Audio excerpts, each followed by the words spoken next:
are you? I'm great in yourself. I am well. I'm well. I don't know if it's because I'm getting older.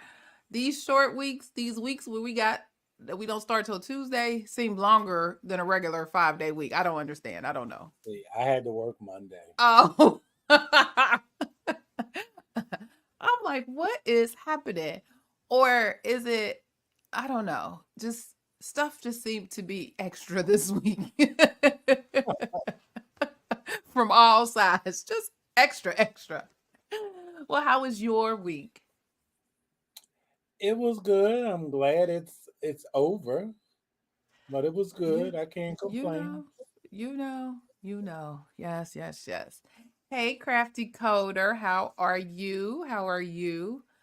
All right, all right. Well, let's get this party started. Welcome to our Wait, before I go there, I bought this. Look, we have no sponsors. Let me just start there. We have no sponsors, but our PRN Patreon. But I bought this tea, this little yogi tea. It's a um. Oh, I didn't know they had little sayings on it. It's a lemon ginger. It is so delicious. And so it has a little saying on it, like a fortune Okay. cookie saying. It says, one who knows how to enjoy life does not need riches. All right, all right. But it was just, it's so delicious. But anyway, welcome to our Saturday morning. Oh, let me get rid of this banner. I'm sorry. Welcome to our Saturday morning tea, where y'all know it all goes down, where we discuss health information, news, education, certification tips. I guess that will be part of our discussion today, and entrepreneurship, and really everything surrounding the revenue cycle at large. And as you come in, don't forget to hit the thumbs up, thumbs up, thumbs up. Okay. Or like button, depending on where you are checking in from. I am Clarice Warner. I am the girl with the pearls, the founder and senior education director of the Professional Reimbursement Network, LLC, where coding education is key. And PRN is a healthcare compliance consultancy located in Cincinnati, Ohio, that specializes in revenue cycle and regulatory compliance in education. Now, let me ask you, do you know what it takes to be a certified marketable medical coder? The marketable is the emphasis. Well, before I introduce my co-host, let me share with you information on a free email course on the 5 steps to become a certified marketable medical coder. Are you interested in medical coding, but not sure where to start and scared of wasting time and resources? Let me help you with the right steps to become a certified marketable medical coder. Learn more at bit.ly/5stepscoder. Hey, okay. Look, I saw you was getting it too. You felt it. If you are interested in getting more information about the 5 steps to become a certified marketable medical coder, check the video description for the link. So joining me today is my co-host, Mr. Jesse, the registered trademark. Put some respect on his name, the coding nurse. Sir, introduce yourself and tell the folks all about you. Hello, everybody. My name is Jesse. I live in Philadelphia. I've been in healthcare for 30 years, and I transitioned from bedside nursing into HIM in 2014. During the pandemic in 2020, I created a company called the Coding Nurse LLC, where I help nurses and other healthcare professionals with practical experience transition away from the bedside into the wonderful world of HIM. The wonderful world. And isn't it wonderful? I It want to is. sing, isn't it lovely? It's enough room for everybody. Everybody from all walks of life. You can find a spot at the table. Let's just say that you can find a spot. Cool. So before we jump in, let me remind you that you too can be part of the conversation. Don't be shy. Your opinion matters and is welcomed here. So, friends, please use the chat to your heart's content. We will be monitoring that chat. And as you have questions, we will be answering. Now, if you have a question, make sure you put a Q first so that we know it is an actual question and we don't miss it. So, for those who are just joining us or watching the replay, today we are diving into the controversy of prepping your coding manuals and a pre-employment coding assessments. But first, let's check out our church announcements.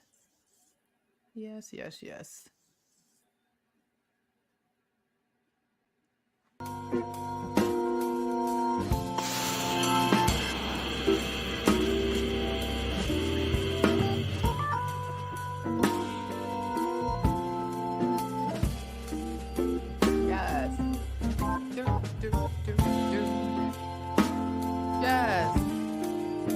Is this our last Saturday of Black History Month? Yes, next Friday is March 1st. Oh. Wow. That's right, Crafty Coder.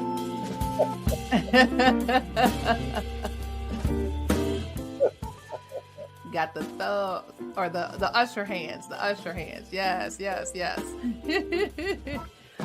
All right. So today in our church announcements, I just wanted to give a couple of heads up. First one is the OIG. Y'all know the OIG has I don't know who's then came over there and started cleaning up house, but they have been on a roll here lately. And wait a minute, one of the things that they have done was make sure my music is down. I hear it loud in my ear. Okay. One of the things that they've done is they have talked about compliance guidance and revamping and providing additional guidance to various places of service, various entities within healthcare. And they announced on February 21st that they are getting, wait a minute, what is it? Being about the business? Standing on business. Standing on business. And so the two areas that they are going to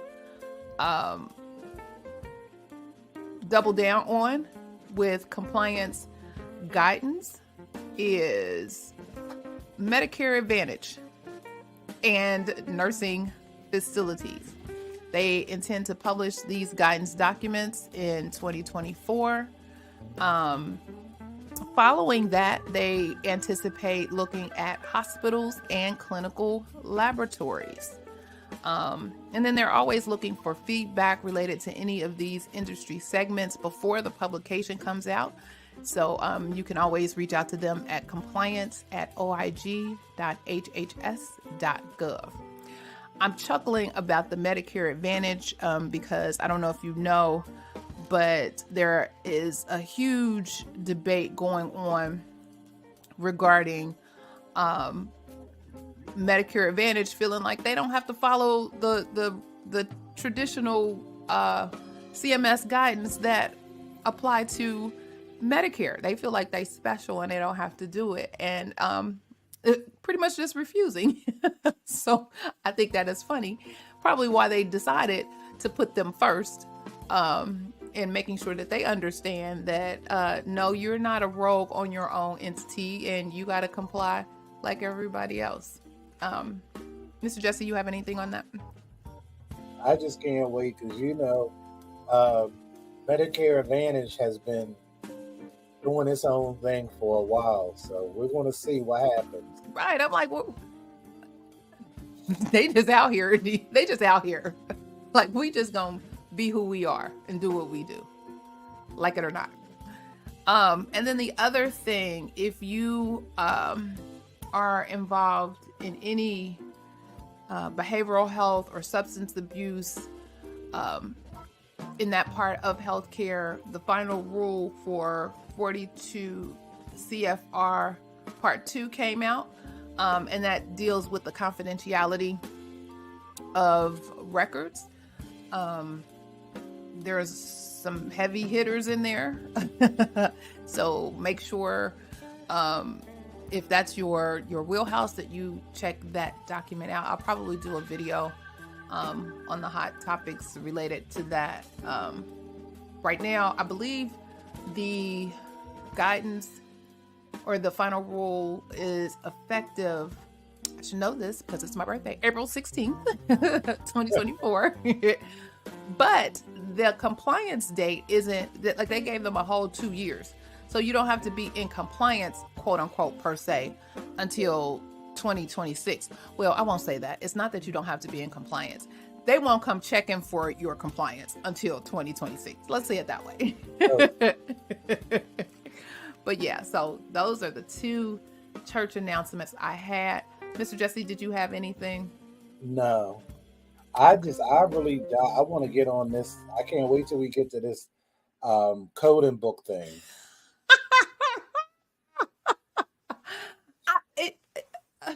Okay, let's start with the other one first, because that probably will be.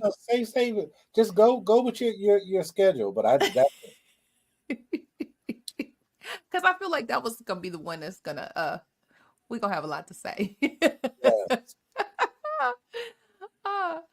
All right, so first let's deal with, so I know we've talked about pre-employment coding assessments here on our program. Hold on, that's my neighbor. Go ahead. Aw, thank you for being my friend. That's so cute. So, like I said, we've talked about these pre-employment coding assessments, and folks feel differently about them. But one of the things I think that we all agree to is that one, that they were necessary. You know, as an employer, you want to make sure that the people coming in can at least back up to some extent the resume or the skills that they say that they actually have. But one of the things that we're learning about some of these assessments is that, one, they may be very, very general, kind of sort of basic, and may not necessarily target the type of entity or the type of coding that may occur at that particular facility, which I think doesn't do justice to anybody from that perspective. I also heard or read somewhere that folks were having like timed pre-employment coding assessments, like certification exam kind of time assessments. I'm like, what? Where they do that at? But I guess somebody is doing it. But I guess if you want to be optimistic, you can think about this as a way to kind of validate the skills that you have. But again, really, I think the onus really is on the employer providing the assessment, because really they should have a really good assessment. And I guess in some cases they don't. And that could be a problem. So a good coding assessment, again, should cover some of the basics, understanding coding guidelines, understanding some coding conventions, understanding some of those things. And some of those could be like really, really basic. But if you coming off the street saying I'm a coder, yada yada yada. You can easily weed folks out just on some of those types of topics. But I I feel like the assessment should always have something that is specific to your area. So if you are say it's surgery, or a particular specialty in surgery, then you should have some questions around some of the types of kind of basic surgery. I mean, it doesn't have to be some intricate, uh, complicated, complex surgical procedures that you may have, but at least some of the very basic types of surgeries within that particular specialty that you should have, that they should be able to code or be able to know how to do. And I had actually had to have this conversation with somebody recently who asked me about a specialty, like, and I know Mr. Jesse, this is CPT. So she just kept asking me, do you have a specialty here? Do you have a specialty there? And I was like, well, first and foremost, my specialty is medical coding. My specialty is knowing that manual and knowing how to use that manual and knowing how to accurately code from that manual. So I feel like I can code from any specialty. Now, if if it's if it's something that I've never ever coded from, which I don't think there is any. I don't think there's any place that I haven't coded from in my book. Um, yeah, so I'm just like, I do it all. Can I give you a time frame for the amount of time that I've done this coding versus no, because you're liable to get anything from anywhere, especially depending on what type of coding you've done. So yeah, we were going back and forth on that. Like, and I was like, and she kept asking me, and I was like, let me put this baby to bed. Ma'am, I do it all. And that's what anything you don't know, that's what the guidelines are for. That's what the guidelines are for. And then even on the flip side, as it relates to auditing, I audit from guidance and regulation. So my first goal is once we start, oh, I still got this banner up. Once we start talking about a particular area, then let's go to the guidance. What does the reg say? Is there something that's sticking out that says, hey, this may be a problem, this is a risk area? So then we're going to dig a little deeper. Okay, let's understand this particular risk area to make sure that we know what it is that we need to do to make sure that we are in compliance with this particular guidance or risk area, making sure that folks who code in this area know this information and go forward. So it was just baffling to me that we kept having this particular conversation. So I said all of that to say that in your assessment, while if you are a particular specialty, there should be some specialty specific questions, but there should be some general questions as well. And in this article, the article that I'm referencing for the pre-employment coding assessments is from Kim Graham. And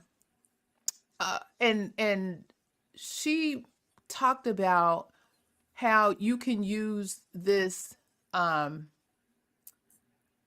this coding, whether or not you pass or don't pass the particular assessment. You shouldn't walk away feeling some kind of way if you don't quote unquote pass, because in some instances, now I know this to be true, it wasn't really a pass or fail assessment. It was really just to get an understanding of who the person was and or what the person can do. So it was I won't say a weed out, but it was more or less, okay, well, how do they act under pressure? So if we give them something that was completely like off the charts, out of their ballpark, when we come together to discuss it, what does that look like? Are they, a team player? Do they say, hey, I don't know? Do they fabricate of some sort of, what they think they know and can say, they're really good on their feet and can talk. See how can talk your draws off. I don't know. But so they may be assessing the person, not necessarily the skill, in some situations. But then, of course, you have those true diehards that are, we got a percentage on our assessment, and if you don't pass this assessment with at least 75 or 80%, this may not be the job for you. So, I don't know, Mr. Jesse, what you think? Well, I want to go back to when you were talking about these timed assessments. I can do one better. I applied for a job where I had a live timed assessment. After the interview, she said, Like, okay, get your books out, let's go. exactly. Wow. We were still on the Zoom. She was like, you don't have to be on camera, but you still have to be live. And I had an hour. Did you know going in that there would be an assessment? Wow. Like, ma'am, I do have somewhere to I, wow. So how did that go? I mean, I passed and I got the job, but But I didn't stay can that. you imagine? Can you imagine somebody, especially knowing that there are so many people who have test anxiety? Can you imagine that? Like, and so I think that right there would be something to assess. Like, well, how are they responding to this?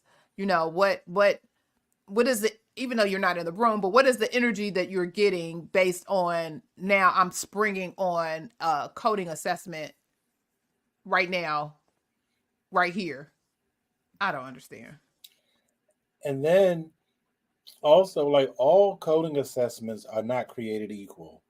There are some I've taken that are terrible. Then there are some I've just flat out refused to take because they're too long.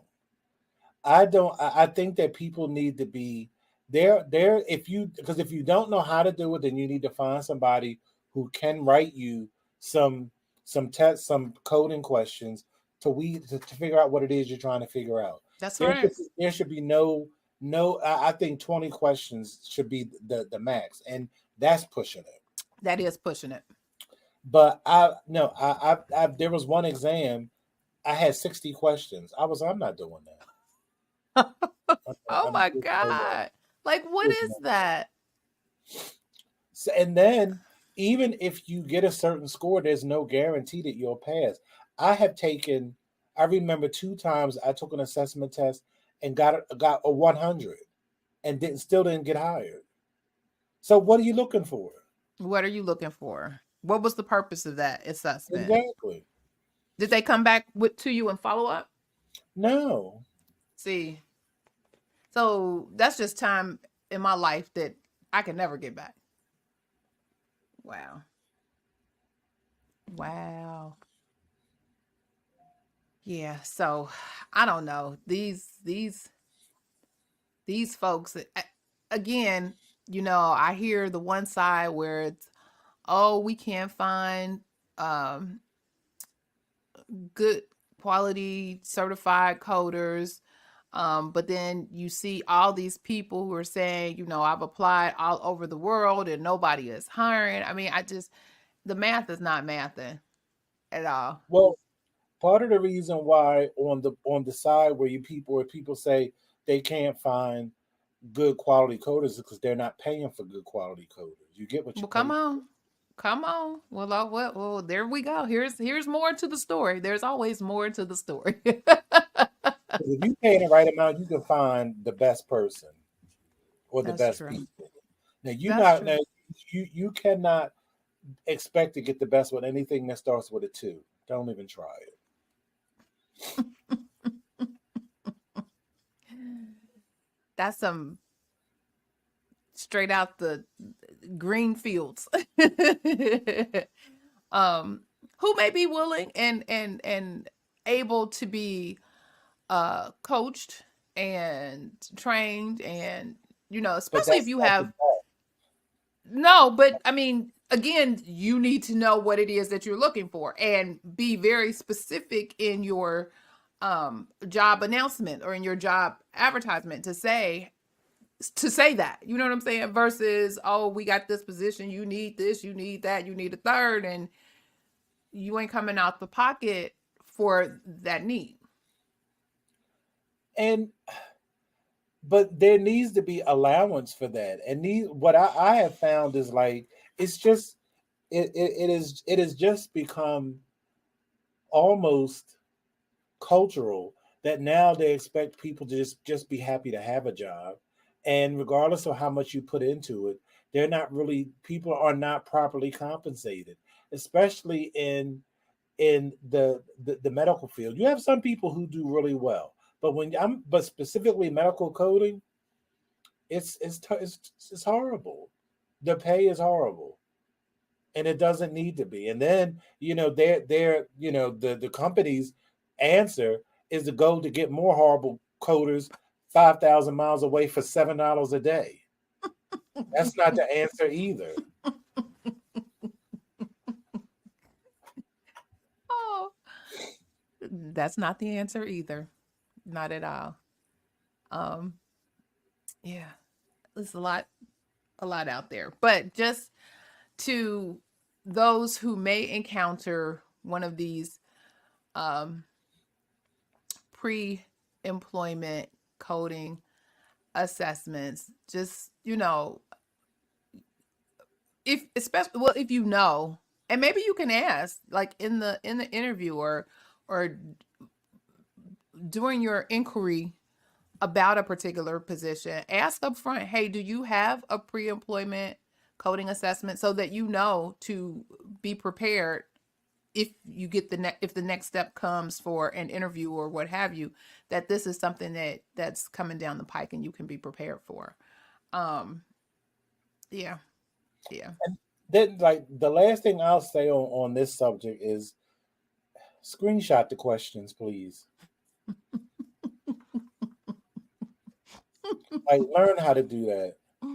Learn, do what you don't even have to take a lot of time. 'Cause when I tell you, my Mac baby Command Shift 4 is I got that Don't you love it? on lock. I can do that in T minus 10 thousandths of a second, and I'm on to the next.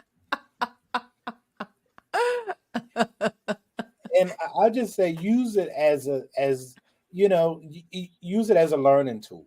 I Mm-hmm. mean, because there's always, you can always improve your skill, and it's good to see where your skills are, and you can't take it seriously because trust me, just like that job came along, if it didn't work out well, you'll get another opportunity to take another assessment in a little while. Just let it roll off your back, and that's why you screenshot your questions so you can check. That's right. That's right. All righty. So moving on to our next topic, which involves um, uh, the controversy of prepping your coding manuals. And I wrote to tab, write, highlight, or not. I was on YouTube looking for something, and lo and behold, in my suggested videos, um, was this video from a coder who talked. She already knew that her subject was controversial, and I believe she said it before to others, that she doesn't feel like folks need to highlight, tab, write, or anything in their coding manuals. Um, Mr. Jesse, did you get an opportunity to look at the video? I just looked at a little bit of it, but you know what though? See, my question about her, because she has a very big following. My question is, where does she work? I don't know. That's the question. Because see, because somebody's saying that mess, you don't work nowhere, miss. Now, I will say this. When I teach my students, and I'm preparing them for certification, I do tell them, um, You don't have to write a book in your book. You will never get to it. You will never be able to read it. We all know that for um the certification exams in both AHEMA and AAPC are timed, and it's like a couple of minutes per question. You don't have time for that. um I have been a proctor for AAPC, and I have put people out. I have disqualified manuals. What is all of this? You can't have this. What is this? And I've disqualified them, um, because it clearly tells you that you can't do all of that, in the instructions that they provide. But even if you decide to, and she mentioned that some people have taken as much as 8 hours to go through and tab and highlight and all of the things. That part, I'm like, ooh, that's a lot. I do agree you should not have volumes and volumes of notes in your coding manuals. You will never have time to get to it. I disagree on the tabbing and highlighting. Um, and let me just say, I think you should tab your major sections. I mean, you there may be a couple of things that you would additionally tab, but at a bare minimum, like know if I'm in my ICD-10 book, know where the external causes uh, index is, and the it's external cause section, because you may have to go quickly to that.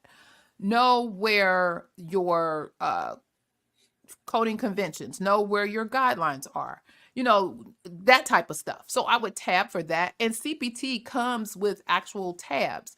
I would use those. And those tabs identify your sections. Your appendices are everything in your CPT book. And so you should know where those appendices are. So I would tab. I mean, you can't just be like thumbing through like, ooh, I hope to get there. No, use those tabs to do that. um Highlighting, like, off the top of my head, I remember, um I want to say it's fracture care codes and something related to coding something and they're different codes to reflect whether it's both or one or the other. That type of stuff. If if it was addressed, somebody taught you that, that would be something to kind of make notice of, that these types of things exist. If there's some additional guidance around a particular area, I'm thinking um, integumentary, where you have to do your excisions and wound repairs, that kind of stuff. I wouldn't write a book about any of that, but I would highlight, some of the key points in that area if you don't use that often enough and don't know it off the top of your head. Um, any area where, if you tested um, practice exams, those types of things, and you struggle in those areas, those would be areas that I would definitely make sure I had some highlights or information around to help me in that particular area, because that's where you're going to spend the bulk of your time on your exam. Um, yeah, so for her to just be like, pretty much open your book, pull the plastic off when you come to an exam. Absolutely not. Absolutely not. Go ahead, Mr. Jesse.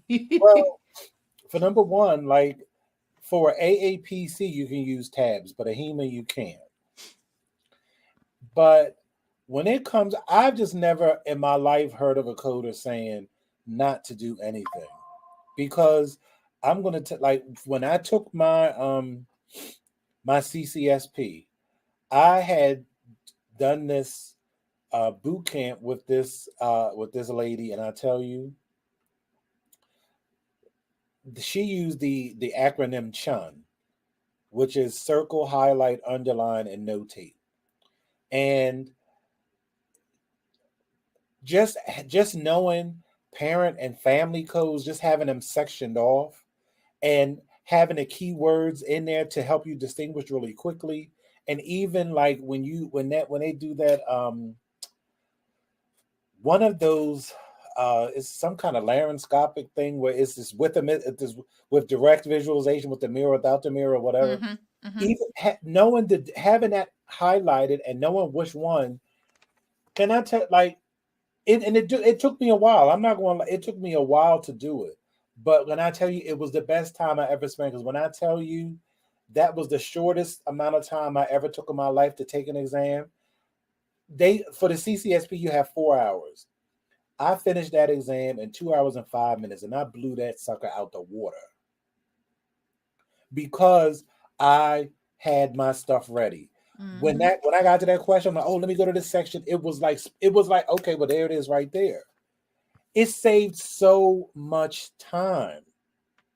And it wasn't like I wasn't guessing. I saw it right there. Like I had it highlighted. Okay, well, this is, what size? Okay, well, I have to add these two together. What's the total amount? Okay, well, this is it. Period. Easy breezy. So I don't know how any coder could say that. Now I do agree with you. Like, now some people do team too much. And and one time I was guilty of it. I had so much stuff written in book, I couldn't even find it when I needed it. I'm like, well, this ain't helpful. So it's about balance, but there's a way to do it. And that whole like that lady that, and I only did it once. You only need to do it if you are sitting for an exam because you don't know what they're going to ask you, but they're going Right. to ask a whole lot of everything. Right. Only for data, like year to year, like when I get my new books, I might highlight like a subterm, like in pregnancy, like complicated by, because it's a big section, or like in delivery complicated by, and like under history, like personal history might be one color, and then family history might be another color, something Mm-hmm. like that. I'll do that, but like the length that I went through when I was sitting for exams, no, I don't do Yeah. I think, and I think it depends on the instruction that you're getting as well. Because I tell folks, yes, it's an open book exam, but you can't go into the mindset of, oh, well, I don't need to prepare. Oh, I don't need to know whatever because it's open book and my notes are here and I got absolutely not. Absolutely not. And I think that's kind of the intention of having all of this extra. Oh, well, I can just put everything in all of the blank space. I mean, the book that I disqualified, when I tell you it was a book in a book in a book, like every blank page was filled to the brim with additional stuff. What is all of this? I said, absolutely not, ma'am. I'm sorry. I don't know who told you to do this, but no, no, ma'am. No, ma'am. You may want to call a friend, phone a friend, see if somebody have an additional book, something. I don't know, but you can't use that book. Um, so I think it's a crutch, and it will actually hurt when I hear about well, and we've looked at some of the well, AAPC didn't break theirs down like AHEMA did, but you look at these passage rates. I think at least, and I'm only going to speak for the AAPC side of the world, probably some of that is due to some of that foolishness. Put everything in your book. You'll have your book. You'll never get to it. Right. it. Ever, You ever. got to find it. No. And you're going to take up time trying to do that. Because then you got to read all of this stuff. Just like it takes time to read and understand the question. And as I always say, make sure you answer the question that they're asking you. Just like you got to do that, you're going to take time to do all that reading. Come on now. Come on. And I don't think that people understand. Like people hear, oh, you have 4 hours, or back in the day, you have 5 hours and 40 minutes. People have no idea how fast that time goes because you literally, it is not time for you to have 20 minutes per question. Uh-uh. You can't go make a pot of coffee and call somebody and get back to it. Like every question, you got to be on it. Yeah. And I was so and I used to tell people all the time because I would do and again this was back when all of the um AAPC exams were in person. And I would tell them you have we're halfway there, and so you have 2.5 hours remaining. I would tell them at an hour, like at the first, before I get to that halfway, it seems like, it's quiet, you can get stuff done. When I get to that halfway, I feel like I'm doing a lot of talking, because then I'm saying, an hour, I'm saying 30 minutes. To me, that just adds an extra layer of anxiety every time I say it. But of course, we wanted folks to kind of gauge and see where they were and make sure they can complete within the time frame. But it's like, so do what you got to do, however you approach things first. I, I like I like my hard stuff first, and so I can coast towards the end. That's just me. Um, but however you do it first, because it was quiet and you can kind of focus and get the time to do it. Because I just felt like once I started calling off the time, it was just like a ticking time ticking time bomb for And, folks. and people don't understand that those exams are so much more than do you know how to code or do you Mm-hmm. know the guidelines. It is a lot. Like, you really have to have an effective test taking strategy. And Mm-hmm. what I have found in all these years is that a lot of people don't. Mm-mm. Like, back when, I took all of my AAPC exams in person, so you had that little Scantron. And one of the best pieces of advice I ever got, and it is so helpful. People have a tendency to want to flag or ask a question in your book. No. Well, two things I did in every one of my exams: go through every question. The ones that you can answer right away, you answer right away. The ones that you can't, put a little dot on the Scantron. So that's the No, question go you have back. to go back to, as opposed to having to thumb through the book.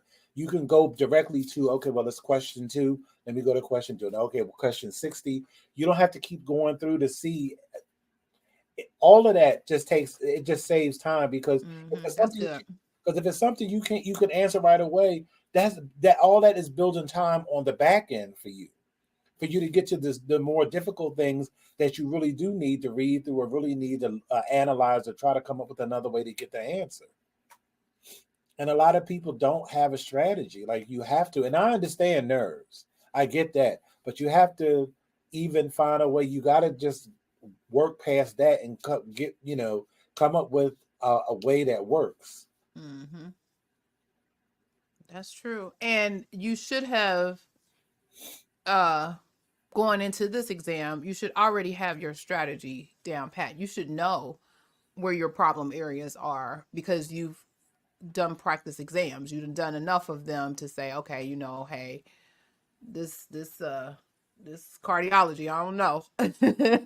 Let me make sure these, understanding where these vessels are and what these vessels mean, that may be a challenge for me. So let me make sure that wherever I need some time, or where I need to spend that time making sure I understand and reading, let me make sure I got enough time to do that. So, you should develop your strategy as you are practicing these exams and even learning the stuff. Um, if you find that as you're learning that stuff may not necessarily be clicking for you, um, that's where you're going to spend your time. Like, and I would tell people all the time, oh, well, we just did the practice exams. We did this. Them exams got the same questions that you just had, and you know them. So don't waste your time on that. Go then find some exams that are targeted to, or craft some questions that are targeted to the areas that you're having problems with, and practice that. Don't waste your time over here. You got that. That's good. That's done. You got those. When you were talking about cardiology, look, I thought back to selective catheterization. Ooh, child. First family was the first First order, family, for second order. yes, yes, and knowing those families and branches and what that meant. Like, I used to have a whole, when I taught that like be like a whole tree, y'all. It's like a tree, tree planted. This is the trunk. These are all the branches. This is what all of this mean. All these things are branched off. Think about your family tree. This is mama, this daddy, this cousin, this everybody. Real. Because that was one misstep, and that's a code. That's the wrong code. Yep. So yeah. Yeah. So I just thought that was real interesting. And I'm like, well, is this like clickbait? Is this something that she wants to be controversial about? Just want I to. I don't even like who would even what coder with any credential would even say that? Like because I don't know anybody who took an exam that didn't prep their book some kind of way. I don't know anybody. I don't either. That's crazy. I mean, again, she made it seem like you just pull that plastic off when you walk into that exam. You have to, and you also have to become comfortable with your book. Yes. You have to, so you know it. Like I just don't know how anybody would do that. But Mm-mm. but when you look at these pass rates, you see people do all kinds of things apparently. That may or may not be working. Yes. It's just Ah, mind-boggling. I'm like, and I'm just so surprised at her because I don't know. But I don't know. I thought that would be a great conversation Oh yeah. starter. Some food for thought, There some is things to discuss. I just don't know how you can take the CPC without having something. It's too much. Sir, It's too much. too much. Way too much. I'm like, where? I mean, and they ask detailed questions. It ain't no, you know, what's connected to the humerus. You know, it's none of that. I mean, they asking like selective catheterization. I mean, you they asking questions. They talk. I mean, they're asking you about um arterial grafts with arterial and venous material. Like you got to know how to code that stuff. Mm-hmm. Mm-hmm.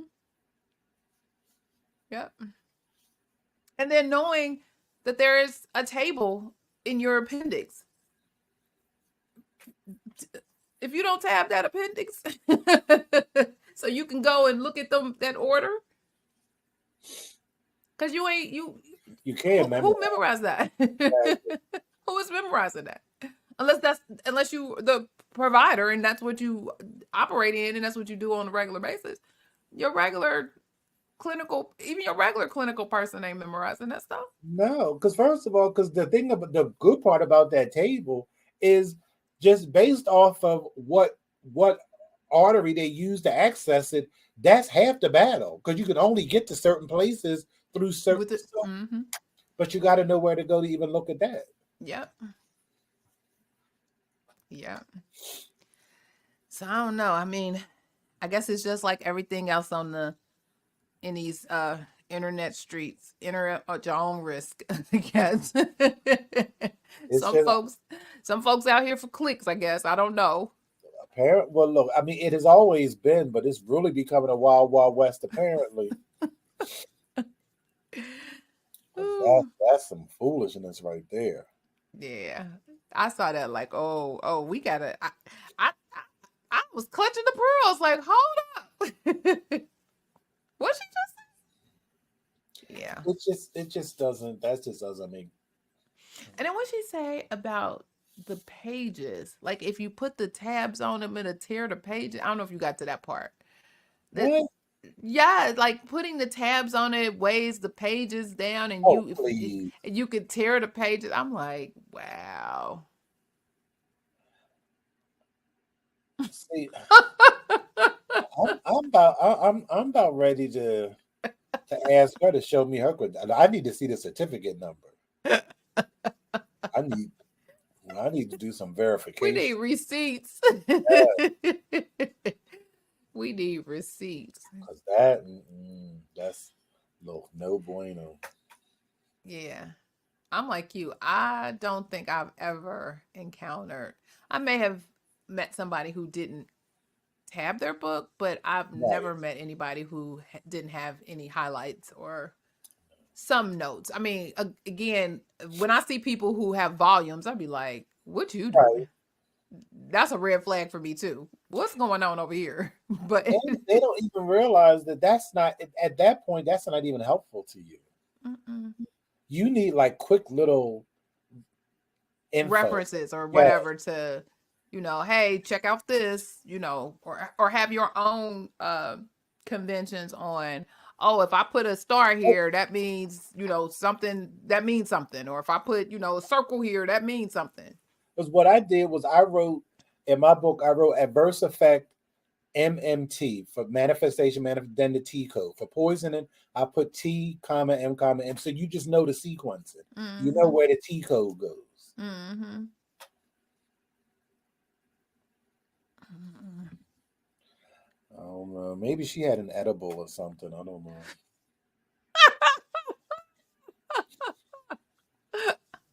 I don't know. Because I the don't thing is, because I'm gonna have to really watch it in full. Because what I want to know is, I want to know if she said that she didn't do it. That's what I want to know. she's I don't know if she didn't do it for her exam. She says she doesn't advise it, and I think she says she doesn't do it. I know she says she didn't do like the year to year. Oh, well, okay. We ain't talking about Most that. We people, talking about for yeah, for exams. your exam. You have to for your exam, and so did she. And she didn't. She telling the tale.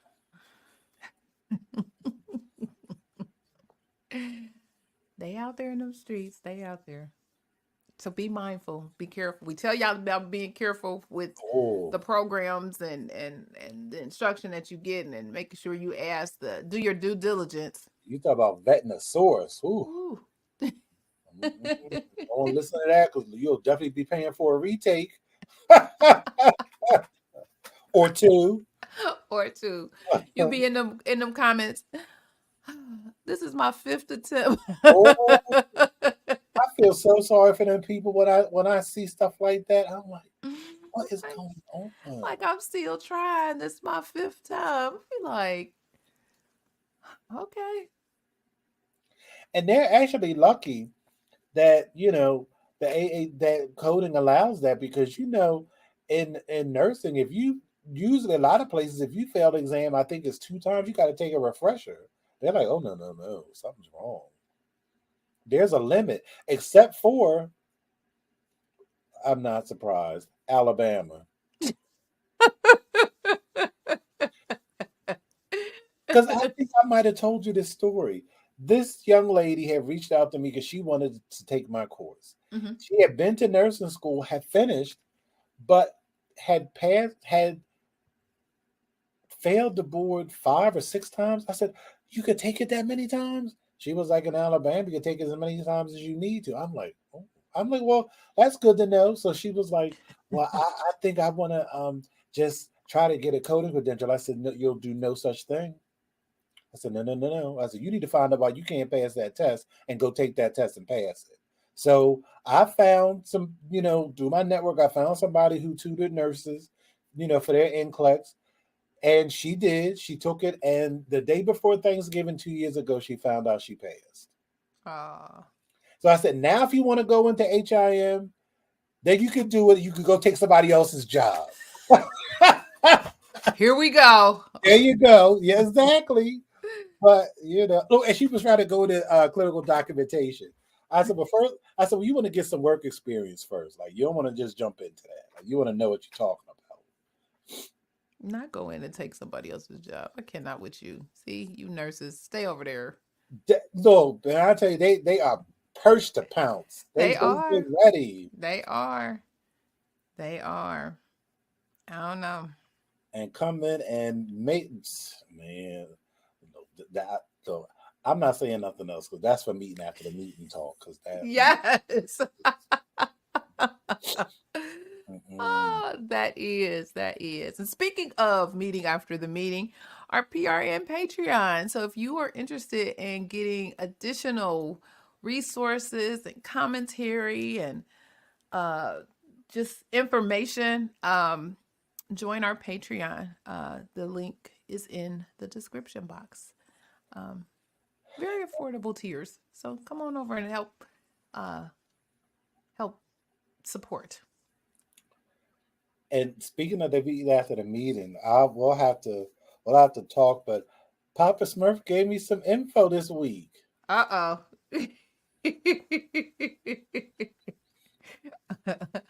Uh-oh. Boy, we do. Oh well. Well, we are at the top of the hour. Yep. We are at the top of the hour. This was good information. So for those who are out here in these medical coding streets, if you are interested in our profession, interested in certification, interested in landing that job, hopefully you got some information regarding what to do or what not to do for Please both of prep your those. book before an exam. Please, I beg you. Don't listen to that lady. She got hers, okay, so she could talk crap. Don't do it. Do it. Oh, yeah, yeah, yeah. That's a setup right there. Yeah, that's a setup. That's a comeback. Like, let me give you a little something, something, so you have to come back. Bless her heart.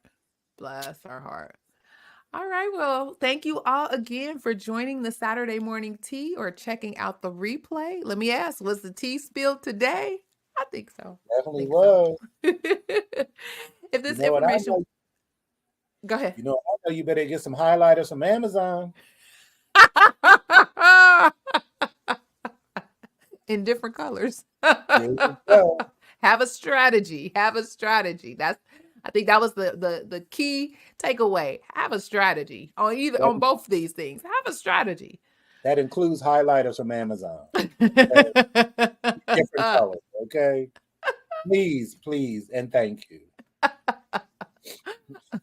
Let us help you. Help me help you. So if this information was valuable for you, help us share this message with others by sharing the video and subscribing to the channel. Be sure to follow us for more information on all things health information, compliance, revenue cycle, and medical coding. And as you leave out, don't forget to hit the thumbs up or like button. Also, check out the Coding Nurse channel on YouTube. So this has been a great session today. Thank you so much for joining. And remember, be safe, be kind, and don't wish for it, work for it. Until next time, take care. Have a good weekend.